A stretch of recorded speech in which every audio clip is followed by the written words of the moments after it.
Greetings, everyone. So I want to play you this clip of Bear Grylls and Stephen Fry in conversation about God. Now, for those who don't know, Bear Grylls is kind of an adventurer, a survivalist. He likes going out into nature, into the wild, and he's done programs on television where he's basically shown people how to survive when you're out there and you don't really have the resources on you to survive, but he shows you how you can use the things around you to survive for as long as possible anyway, until somebody hopefully comes and helps you. And Stephen Fry, who I'm sure more people are aware of, is a well-known actor, broadcaster, comedian, writer. He's done a number of things, but he's also an atheist. And so as Bear Grylls and Stephen Fry are on this program together, Stephen Fry actually decides to bring up the topic of God. Bear Grylls, who by the way I didn't realize was a Christian until I saw that he was involved in the baptism of Russell Brand. And I thought to myself, why is he involved in that baptism if he isn't a Christian? And then I realized he was a Christian. But Bear Grylls doesn't start preaching at Stephen Fry. As I said, Stephen Fry brings up the topic, and here's how the conversation begins. Let's have a look. I suppose a man of faith like you, this probably restores your faith in the creation or a creator. Yeah, I think so. I always find it's like a spiritual defrag. Yes. You know, I sometimes lose that in the busyness of everyday life. I mean, I am an atheist, or I call myself a humanist because I do have a belief, and that is in our own capacity to solve our problems and to find out more about the world and the universe around us. But just because one says, well, I don't believe there's a single God who made it, doesn't mean one has to offer an explanation as to what did make it. Because if you do believe there's a single God who made it, you have to offer an explanation as to who made that God. And so the argument continues. Okay, so Stephen Fry gives one argument as to why he doesn't think God is plausible. And it's one that you've heard before. Who made God? If God made the universe, then who put him there? And it's a kind of argument that you can also flip round and use against the atheists, because a lot of atheists believe the universe came from a singularity. Something smaller than a pin was just there, and then suddenly, wham, the universe came out of that over time, obviously. And so the question then becomes, well, was there nothing before the singularity then? And this singularity came out of nothing? And if so, then how is that even possible? Or was the singularity there from the beginning? It was just always there, and then the universe came out of that. And to me, it's always been far more logical to say that if you believe there was something in the beginning that just was, it didn't need to be put there by anything, it didn't need to be created by anything, it was just there. And then the universe and what we see before us came out of that. Wouldn't it make more sense for that first thing to be something rather powerful?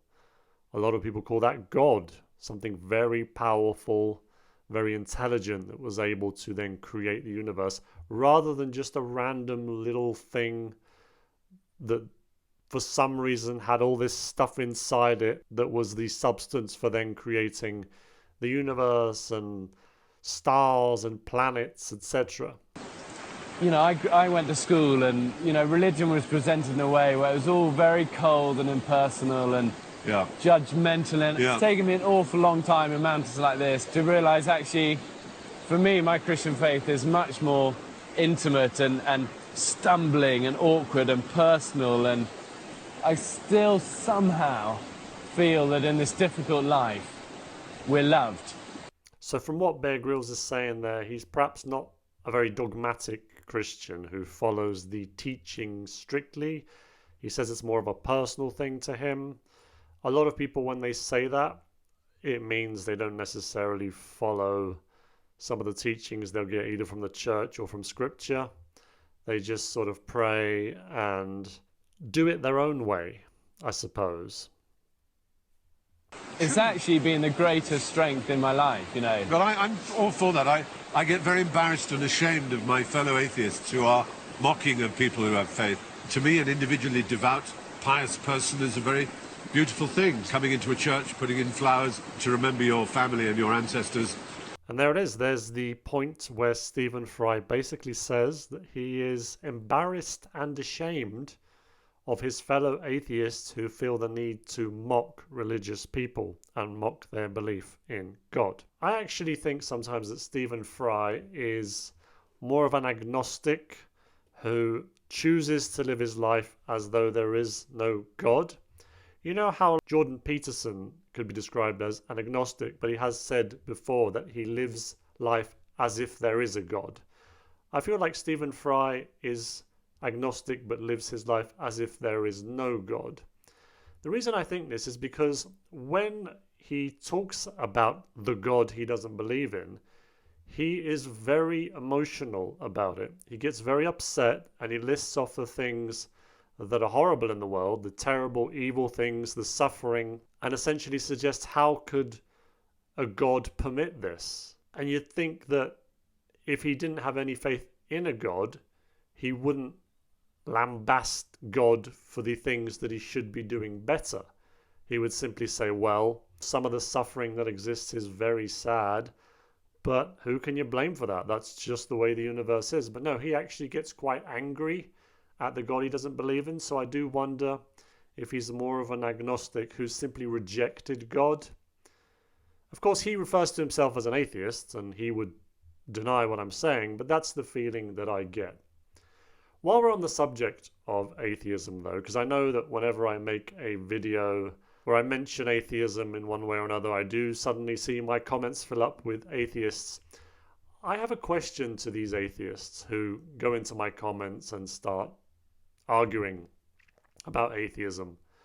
Why do you care so much?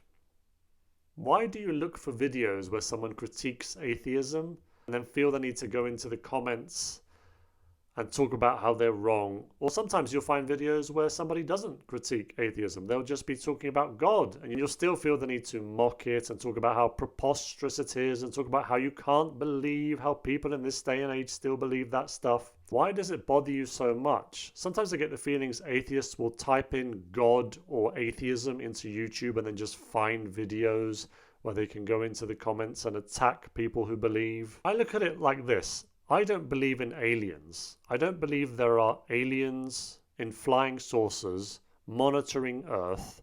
I don't believe they've abducted anybody. I don't believe there are aliens hidden in Area 51. I don't believe any of that stuff. But I wouldn't waste my time looking for videos made by people who do believe that and then go into their comments and start criticizing their beliefs. And even if they stated in their videos that people who don't believe in aliens, people who don't think that they're in Area 51 are naive and stupid, I still wouldn't go into the comments and argue with them because I really just don't care. If you believe that, if you want to live your life that way, that's up to you. Whatever, it doesn't bother me. I'm not going to waste a second of my time arguing about something that I don't believe is real. And of course, the response to me may be, well, that's different because people believing in aliens doesn't really affect your life in any way, whereas people believing in God, people who are religious, they affect people's lives because they have all these bigoted views that then impact on other people. If you want to use that argument, then maybe you should start by looking at the Islamic countries around the world in which actually the beliefs do affect other people. People can be killed for not believing in Islam. People can be thrown off rooftops for living homosexual lifestyles. In Christian countries, this doesn't happen. Particularly in Western Europe and in the USA, you can't complain that Christianity is in any way impeding your way of life. Sure, people who are Christians may have views about some of the things you do. They may disagree about some of the things you do, but they're not actually physically preventing you from doing any of those things. So don't try and use that argument to justify your hatred of people who are religious and believe in God. If I were a non-believer, I would not waste my time trying to convince other people to also be non-believers. Here's something that I would never do if I was an atheist. I would never try to convince someone else to also be an atheist. I mean, good. Why would you ever do that? You know? But people do, you know. Like, excuse me, you over there. Yes, you with the with the glimmer of a hope in your eye. I couldn't help but notice that. Come on, come over here, I'm going to tell you something. Here's the deal. You're born, you live, and then you die. You want to come over to my place? We talk about it all day long. That's all we talk about. I have a podcast, and we like to talk about that all the time. Why do people do it? Why do people spend so much of their time talking about there being no God? Are there not better things to be doing with your life if you don't think there's a God? Surely if you don't think there's a God, you then also believe that you have a rather limited amount of time here before you die and just evaporate into nothing.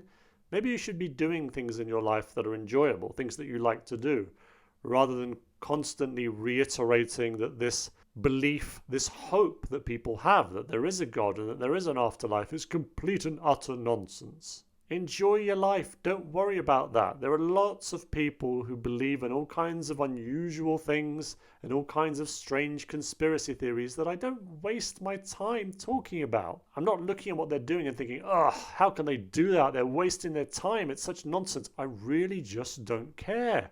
It's their decision. Let them do it. Leave them be. Also, if you, as Stephen Fry said in the video, don't feel you have to offer an explanation as to how the universe began, you can just rule something out.